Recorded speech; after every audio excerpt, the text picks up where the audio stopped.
قیامت سے پہلے ایک ایسا وقت بھی آئے گا کہ زمین سے قرآن اٹھا لیا جائے گا. جی ہاں، دنیا میں کوئی ایسا نہیں ہوگا جسے قرآن یاد ہو. اور ہمارا آج کا ٹاپک بھی یہی ہے کہ قیامت کی نشانیوں میں سے ایک بڑی نشانی یہ ہے کہ قرآن اٹھا لیا جائے گا. سینوں سے بھی اٹھا لیا جائے گا اور بکس سے بھی، کتابوں سے بھی اٹھا لیا جائے گا. یعنی کتابی صورت میں جو قرآن ہے اس سے بھی قرآن گویا کلیئر ہو جائیں گے، وہ کتابیں میں قرآن نہیں ہوگا. اس نشانی کے بارے میں مزید بتانے سے پہلے آپ کو بتاتے ہیں کہ یہ واقعہ کب ہوگا، یعنی کس بڑے واقعے کے بعد ہوگا. ناظرین، یاد رہے کہ 4 انبیاء کرام ایسے ہیں جو ظاہری حیات کے ساتھ زندہ ہیں. ویسے تو سارے انبیاء زندہ ہیں. حدیث پاک میں آتا ہے نا کہ اللہ عز و جل نے حرام کیا ہے زمین پر کہ انبیاء علیہ الصلوۃ والسلام کے جسموں کو خراب کرے. تو اللہ عز و جل کے نبی زندہ ہیں اور روزی دیے جاتے ہیں. یہ حدیث پاک میں ہے. لیکن ان انبیاء کرام کو اللہ کی طرف سے جو وعدہ ہے موت کا، وہ کچھ لمحوں کے لیے وہ موت ضرور آئی، مگر پھر وہ ظاہری حیات کے ساتھ اپنی قبروں میں حیات ہیں. مگر 4 انبیاء ایسے ہیں جو فزیکلی بالکل ظاہری زندگی کی طرح حیات میں وہ موجود ہیں. اور وہ 4 انبیاء کون سے ہیں؟ 2 زمینوں پر، 2 آسمانوں پر. حضرت خضر علیہ السلام اور حضرت الیاس علیہ السلام یہ زمینوں پر ہیں، اور سبحان اللہ آسمان میں حضرت ادریس اور حضرت عیسیٰ علیہ السلام ہیں. سبحان اللہ. عبداللہ بن عمر رضی اللہ تعالیٰ عنہما سے روایت ہے کہ قیامت اس وقت تک قائم نہ ہوگی جب تک قرآن جہاں سے آیا تھا وہیں لوٹ نہ جائے. عرش کے گرد قرآن کی ایسی بنبناہٹ ہوگی جیسی شہد کی مکھی کی ہوتی ہے. اللہ تعالیٰ قرآن سے فرمائے گا تیرا کیا حال ہے؟ قرآن عرض کرے گا اے میرے رب، میں تیرے پاس سے گیا اور تیری طرف لوٹ آیا ہوں. میری تلاوت تو کی گئی لیکن میرے احکامات پر عمل نہ کیا گیا. اور اسی طرح ایک اور جگہ حضرت عبداللہ ابن مسعود رضی اللہ تعالیٰ عنہ فرماتے ہیں بے شک یہ قرآن جو تمہارے سامنے موجود ہے ان قریب اٹھا لیا جائے گا. ایک شخص نے کہا یہ کیسے ہو سکتا ہے، حالانکہ ہم نے اسے دلوں میں اور صحیفوں میں محفوظ کر رکھا ہے.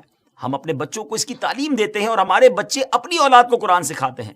تو آپ نے فرمایا وہ ایک رات میں چلا جائے گا اور صبح کے وقت لوگ اسے نہیں پائیں گے، اور اس کی صورت یہ ہوگی کہ قرآن دلوں سے اور صحیفوں سے محو یعنی غائب کر دیا جائے گا. چنانچہ حضرت حذیفہ نے فرمایا کہ اسلام دنیا سے ایسے مٹ جائے گا جیسے کپڑے سے داغ، یہاں تک کہ کسی کو معلوم ہی نہیں ہوگا کہ روزہ کیا ہے، حج کسے کہتے ہیں اور صدقہ کیا شے ہے. اور قرآن مجید بھی ایک ہی رات میں اٹھا لیا جائے گا، یہاں تک کہ اس کی ایک آیت بھی باقی نہ بچے گی. چند بوڑھے مرد اور عورتیں بچ جائیں گے. وہ کہیں گے کہ ہم نے اپنے آبا و اجداد کو اس کلمہ یعنی لا الہ الا اللہ پر پایا، ہم بھی وہی کہتے پڑھتے ہیں. ڈیئر ویورز، یہ وہ وقت ہوگا جس کی صحیح منظر کشی ابھی نہیں کی جا سکتی. اس وقت قیامت کتنی قریب ہوگی کہ اس کے بارے میں امام غزالی رحمۃ اللہ تعالیٰ نے ارشاد فرماتے کہ اس وقت قیامت اتنی قریب ہوگی جتنی کہ پریگننٹ عورت کے بچہ جننے کی توقع ہوتی ہے کہ ابھی آئی کہ ابھی آئی. اللہ اکبر. اللہ پاک ان لوگوں کو اپنے حفظ و امان میں رکھے جو ایمان والے ہوں گے اور اس وقت اس صورتحال کا سامنا کر رہے ہوں گے. انہیں اپنے ایمان پر قائم رہنے کی ہمت و توفیق نصیب فرمائے. آخر میں ایک بہت اہم ٹاپک مزید مجھے آپ سے ڈسکس کرنا ہے کہ ہم میں سے بہت سارے خواہش رکھتے ہیں کہ قرآن مجید یاد کریں، لیکن ہم میں سے ایک طبقہ وہ ہوتا ہے جو قرآن یاد بھی کر لیتا ہے مگر پھر بھی وہ بھلا دیتا ہے. ناظرین، جو قرآن حفظ کرتے ہیں پھر اس کا دور نہیں کرتے، نہ اس کو یاد کرنے کے لیے کوشش کرتے ہیں، ان سے قرآن پاک بھلا دیا جاتا ہے اور ان کے لیے ہولناک عذاب کی وعیدیں بھی ہیں. نبی پاک علیہ السلام نے ارشاد فرمایا میری امت کے ثواب میرے حضور پیش کیے گئے، یہاں تک کہ میں نے ان میں وہ تنکا بھی پایا جسے آدمی مسجد سے نکالتا ہے، اور میری امت کے گناہ بھی میرے حضور پیش کیے گئے. میں نے اس سے بڑا گناہ نہ دیکھا کہ کسی آدمی کو قرآن کی ایک سورت یا ایک آیت یاد ہو پھر وہ اسے بھلا دے.